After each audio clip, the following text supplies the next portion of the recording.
Hello everyone, my name is Vartika Vachani and I am pursuing my degree in Information and Communication Technology Department at Marwadi University.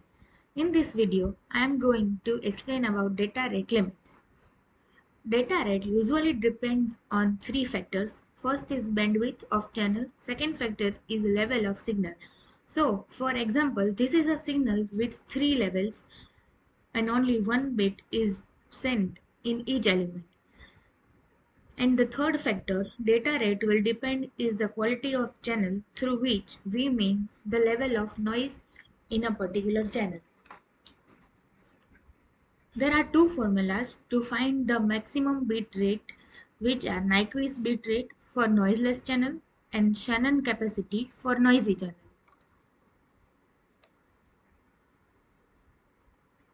Nyquist bit rate. So if we see practically, there is no channel without a noise. This theorem is only correct theoretically. So to calculate the maximum bit rate, we use the formula bit rate, which is measured in bps, is equals to twice the bandwidth of the channel into log L to the base 2. Here L is the number of levels.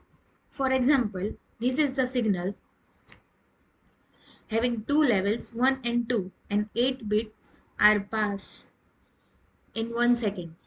Whereas this is the signal having 4 levels and 16 bits are passed in 1 second. So let us see some of the examples of Nyquist bitrate. First one is, consider a noiseless channel with a bandwidth of 5000 Hz transmitting a signal with 4 levels. Calculate the bitrate. Here the bandwidth of the channel is 5000 Hz and the number of levels are 4. So according to the formula, we'll calculate the bitrate of the channel. Next is, we need to send 300 kbps over a noiseless channel with a bandwidth of 30 kHz. How many signal levels do we need? Now we have to find the number of levels required in the signal. So according to formula, we will put the values of the given data and find the number of levels.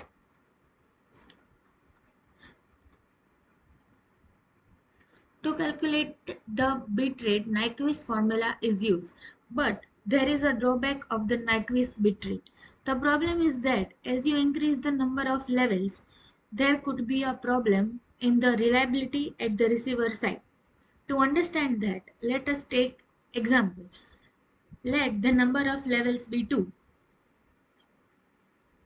Then we can precisely know the signal. This can be understood by the receiver very clearly. But if we increase the number of levels, let us say number of levels is equals to 64, then it is very hard to predict on the receiver side. In short, receiver is unable to distinguish between 64 different levels. The another channel capacity is known as Shannon capacity. The formula to calculate the maximum bit rate of the channel is given by capacity or bit rate or data rate is equals to bandwidth into log 1 plus SNR. SNR is the signal to noise ratio to the base 2. The advantage of this capacity is that it depends only on the bandwidth and the signal to noise ratio. Here there are no levels, so there is no problem of reliability. Now let us take a look at an example. Consider an extremely noisy channel in which signal to noise ratio is almost 0. Calculate the capacity of channel. Here we don't need to know the value of bandwidth as the signal to noise ratio is almost 0. So according to the formula, we will calculate the capacity, which will be 0. So thank you for watching my video.